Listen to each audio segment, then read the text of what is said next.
అండి, welcome to Raji's world.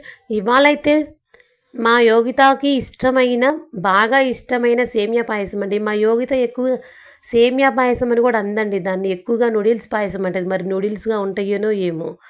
దానికి ఇష్టమైన నూడిల్స్ పాయసం ఎలా చేయాలో చూపిస్తాను రండి.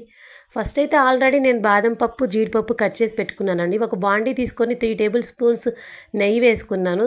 ఆ కట్ చేసుకున్న డ్రై ఫ్రూట్స్ వేసుకొని దూరగా వేయించి పక్కకు పెట్టుకొని, అదే బాండీలో ఎంత సేమియా కావాలంటే అంత సేమియా వేసేసుకొని బాగా దూరగా వేగాక దాంట్లో 2 గ్లాసులు వాటర్ పోసుకోవాలండి. ఎంత సేమియా తీసుకుంటామో నేనైతే 1:2 పోసుకుంటాను వాటర్.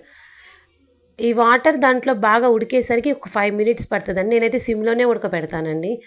ఆ సేమియా బాగా ఉడికేలోపు మన ఛానల్ని ఫస్ట్ టైం చూసినట్లయితే సబ్స్క్రైబ్ చేసుకోండి. మన ఛానల్ పేరు వచ్చేసి రాజీస్ వరల్డ్ అండి. ప్లీజ్ లైక్, షేర్, సబ్స్క్రైబ్ అండి. చూడండి, అలా 2 నిమిషాలు ఒక 5 మినిట్స్ సిమ్లో పెట్టానో లేదో బాగా ఉడికిపోయిందండి. ఉడికాక నేను ఏ గ్లాస్తో అయితే నేను సేమియా తీసుకున్నానో అదే గ్లాస్తో 1:1 షుగర్ తీసుకుంటాను. షుగర్ వేసుకోగానే స్టవ్ ఆపేసేస్తానండి, ఎందుకంటే ఆ హీట్ సరిపోయిద్దండి షుగర్ కరగడానికి. ఇంకా నేను ఆల్రెడీ పాలు కూడా ముందే కాగబెట్టుకుంటాను కాబట్టి తర్వాత ఒక 2 మినిట్స్ ఆగాక 1:1.5 పోసుకున్నానులేండి పాలు. ముందే కాగబెట్టాను కాబట్టి అసలు కాగబెట్టిన, ఎందుకంటే కొంచెం వేడి మీద బాగా వేడిగా ఉందనుకో కింద పొయ్యి అది స్టవ్ అసలు ఇరిగినట్టు అనిపించింది పాయసం నాకైతే.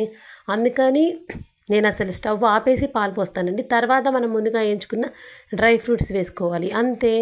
మా యోగితాకి ఇష్టమైన సేమియా పాయసం రెడీ అండి. అలా పాయసం చేశానా లేదో అండి, వెంటనే మా పిల్లలు టైం అయిపోయింది కూడా వచ్చేసారు స్కూల్ నుంచి. ఇద్దరికి శుభ్రంగా గిన్నెలో పెట్టిస్తే బాగా ఇష్టంగా తిన్నారండి. Please subscribe.